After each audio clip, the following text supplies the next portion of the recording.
Before we begin, thank you very much to Panda T01 for joining my Patreon campaign. Very appreciated. Thank you so much for the support. Means the world to me, everybody.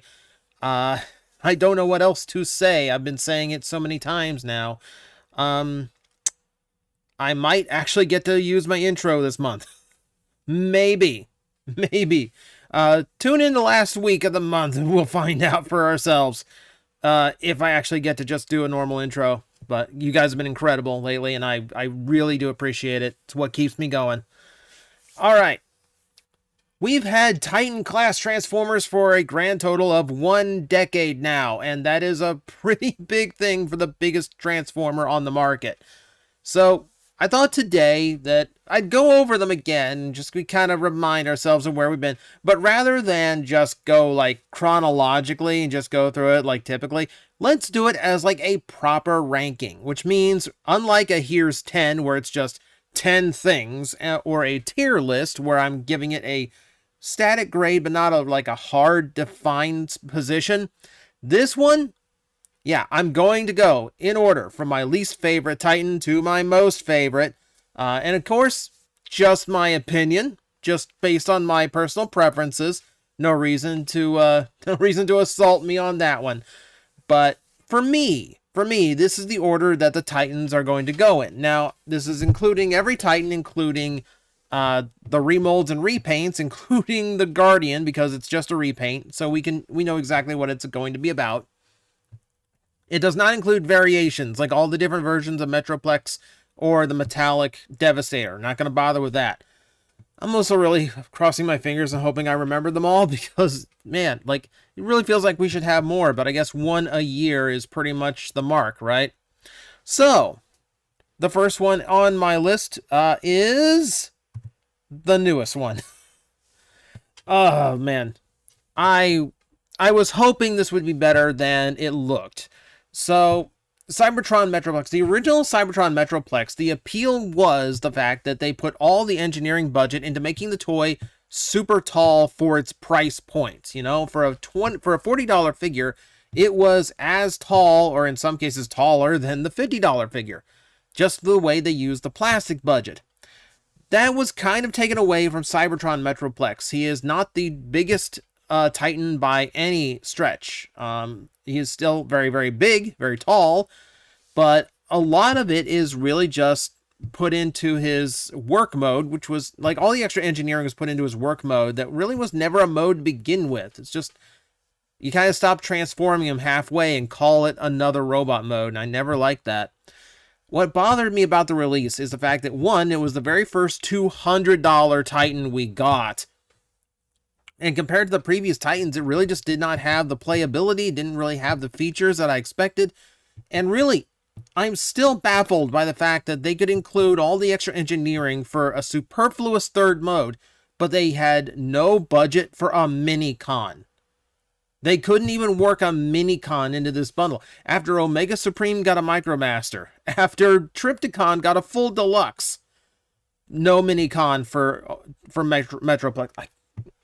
I can understand the electronics not being there. I can understand the firing missile not being there. I cannot understand why they didn't have the budget for one tiny little figure. Really, really bugs me. It just felt disappointing all the way around for me. Like, probably one of my least, it's at the bottom of my list, my least engaging Titan. Next up is Fortress Maximus, again in a disappointing role. Part of that is the fact that they retooled a lot of the parts from Metroplex. I understand why. It's a big toy, big budget.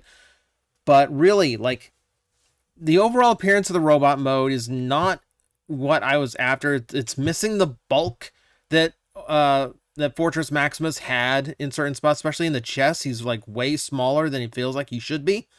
Again, like, they tried to imitate some of the original features, like all the big cannons. But his base mode is terrible. I mean, it barely looks like any kind of Fortress.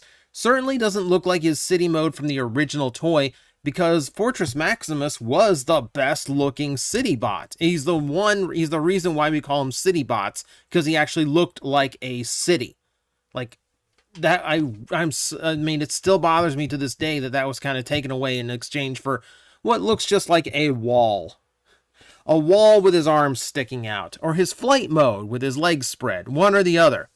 This is the one I believe out of all Titans I'd love to see a redo of, because man, it's such a letdown. It really could have been done better. Oh well. Next up on the list.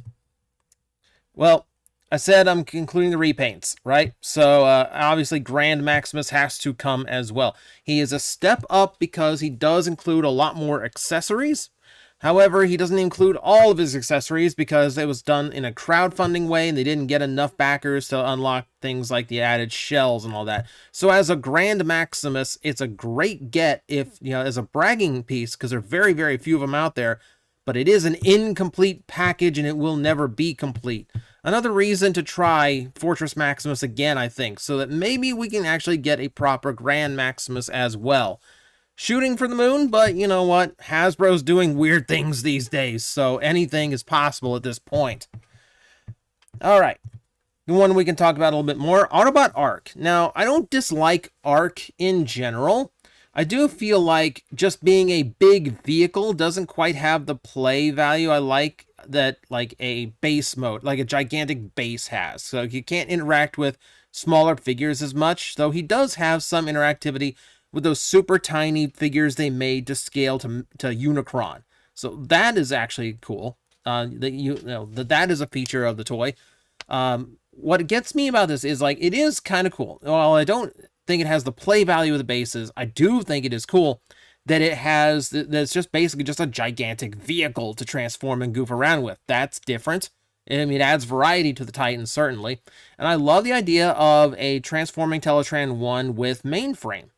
That's not only a cool way of bringing back a character who never really has a chance to get a new toy, but also a great way of giving us a Teletran 1 prop.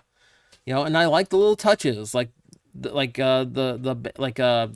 cockpit area. I like that. I like the Sky Spy built in. A little weird it comes with the golden discs, but you know what? Something had to include those. So yeah, really cool package. Maybe just like a little bit underwhelming compared to some of the big bases, I think. Next, number 8 on the list, we have the original Titan of Metroplex. You could definitely tell, looking back at it now, you can definitely tell that Metroplex was an experimental point. For starters, it's based on Fall for Cybertron because that was the most current and relevant Metroplex to do. So they weren't going to take the chance on G1 nostalgia, even though it was like $125. That was the original price point for the Titans. But it's also the most fully featured. It has lights, it has electronic sounds, and it does have its original base mode, though remember, it's Metroplex, so his original base mode is pretty thin. It's not the most imaginative thing. Including Scamper was good. I like the fact that he can, they actually release 6-gun as a separate thing that you can have with him. So, he can complete your package, and even Slammer. So you can have a very complete Metroplex package now. This is another one I wish they'd redo, because I'd really like one in G1 aesthetic. But for the first time out, it was definitely an impressive toy. Though, between a lot of hollowness and the reliance on the current media rather than going backwards, you could definitely tell they were playing it safer than they do these days. Number 7. Devastator was actually one I liked better than most people do. I think I still want to review this one at some point, even though it's completely irrelevant now. This one is hurt by the fact that Takara did one with very, very notable improvements. Individual weapons, better articulation for quite a few of the members. In this one, in Hasbro's version, there's certain members that were left without proper articulation because the engineering would get too small and involved, or because they were more concerned with like overall structural stability of the combined mode rather than the individual robots. It's another one that is due for a redo because obviously if there's any Transformer we know can be done very well thanks to third party doing it, it's the Constructicons. It is a very doable one for Hasbro, who should be putting out the better version of the character. It's not bad though. It's not bad. I like the combination system. I like how solid it feels as a big action figure, even though it's 6 robots combined into one. I think it feels good, but I definitely feel like the individual bots suffered a lot for the combination. I think that's just with Hasbro's and Takara's inexperience with it at the time. Nowadays, I definitely think they could do a better one. All right, halfway through the list, number 6 is going to bring us to the one that is just recently announced, the Guardian Robot. And it only makes it here because, to be fair, I'm not a big fan of the color scheme. It's a little bit too bright for something too big, but, you know, that's what it was in the cartoon, so no arguing that. But basically, it is just a repaint. And it's on this spot because it is just a repaint I do not like as much as the original. So I think we can go straight into Omega Supreme from there, so we can actually talk about the toy itself. So I do love how many transformation elements they added to the original design. It's not as reliant on part forming as the original toy was, which is, you know, an absolute boon here. It's, you know, means it's harder to lose track of things. It's harder to get things wrong in the reassembly. So I love that they incorporated that. It's a big, chunky, solid figure too. Like I do like just how like seriously chonk this one is. This is the point where I figured out like Titans were just starting to get like Metroplex felt really hollow, and to a degree Fortress Maximus did too. This one felt dead solid. This one felt like a rock in your hands, and that was good. That was exactly what Titans needed to be. They need to be big, solid, chunky robots. And that is certainly what Omega Supreme turned out to be. A lot of fun with the figure. I think this is one of the ones that had the ramp system that no one could figure out because they used 2 different ramp systems around the same time, and it was really screwy. But if that had been better, like there'd be a lot more interplay and a lot more connectivity to current toys. It would have been really fun. It is what it is, though. As an independent figure, I think he's nice. And the fact that he does have a little Micromaster to roll around his track and run around the base, it's a nice bonus. All right, coming up in number 4, we've got Trypticon. Oh, I was rooting for this big boy. All right, so this is pretty much a perfect reincarnation of that original toy. It doesn't do the walking thing, but we don't really need it to. We've gained posability as a bonus feature instead. Now, of course, it's not a full, like, you know, anatomically correct robot mode, so it's not going to have the wide posability that some of the others on this list has. But for what it is, it does do a pretty good job of having motion and actually being able to move and pose. So that's all I really ask of Trypticon. And then I love the fact that it comes with full tilt, a full deluxe transformer as a bonus with this Titan class, and it's a good toy on its own. I was on the WTF at TFW podcast over at TFW2005.com, where I am a co-host. Every single episode we post. Haha, cheap plug.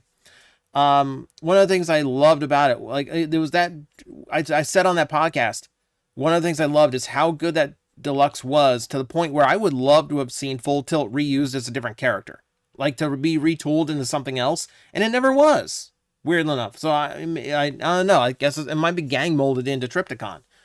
But no, I love how much fun this one was. The base and the artillery mode, both of those worked really well. And yes, the gimmick of being able to eat Titan Masters, that was kind of hilarious. And a great accidental way of storing all those extra heads you bought. All right, we're moving into the top 3 now. We've got very few left, so it's going to be very easy to pick out what my top 1 is. And we're going to be talking about Predaking. Now, remember when I said I felt like Hasbro and Takara could do combining better now? Yeah, I think the combining system for Predaking is way better. I know a lot of people complained about Predaking and some of the things he did, and to a degree, I agree. Like the legs, like the upper legs turned into like just big backpacks for, oh man, I'm gonna forget their names offhand. Headstrong, Tantrum and Headstrong. Oh, not Tantrum, Torox, which sounds like a detergent. So I can understand that, but I think the combination system they came up with fixed the biggest problem that Predaking generally has, and that is keeping Razor Claw in the center the same size as the other members while still forming a sizable torso. rearranging the bulk to be accounted for by the other members of the team, it does give them some extra kibble to hang on to, but I feel like their forms are bulky enough and solid enough to be able to carry it well. And that leaves Razorclaw to be a nice independent figure on his own, on par with the others, if not maybe a little better, because he's not doing the sacrificing. And the combined mode, a little skinny in the midsection, but other than that, like, I thought it was a brilliant way of, like, reworking the bulk so that everyone, you know, creates another part of that torso and fills it out well. I thought it was genius. I loved how Predaking transformed, even if it resulted in some junk being hanging off the bots. This is why I wish they'd do Devastator again. I feel like they'd have more experience now and they would actually be able to figure out a better way of doing it. But yeah, I love this toy. I really, really like Predaking. So that just leaves 2 to go. And really, it's not hard to figure out. So it really just depends on what my preference is now, doesn't it? Which means number 2 is going to be Black Zarak.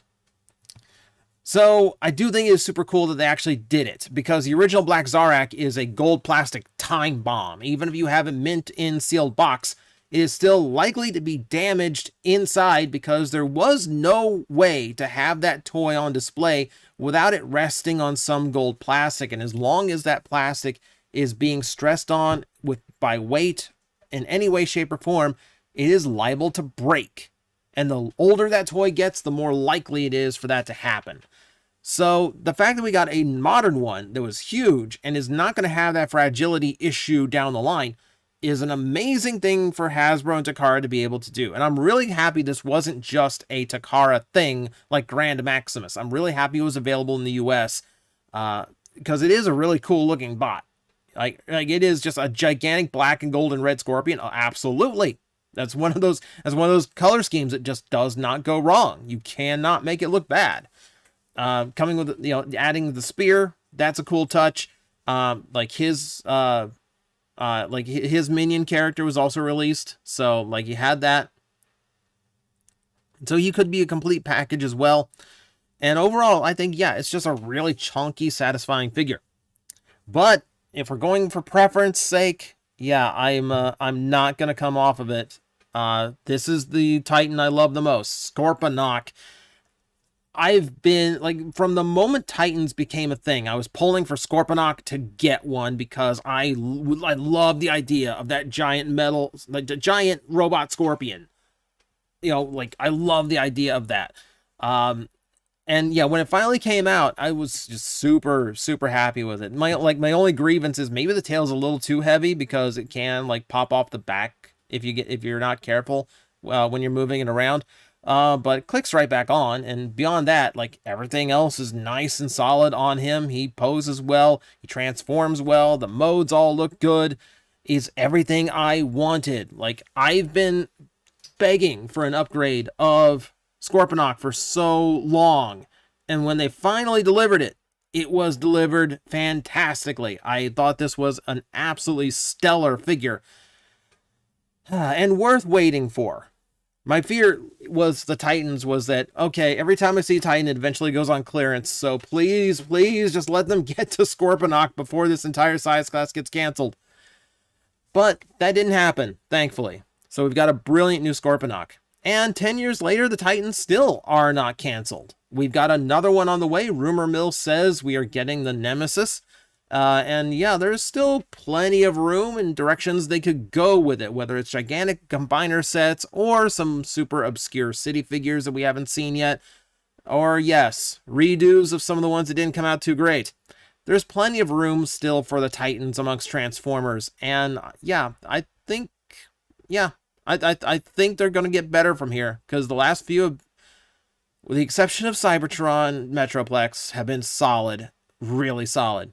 So, thank you guys for watching. Feel free to disagree. This is, again, just my opinion, just my personal ranking. But that is what it is, and I hope you enjoyed.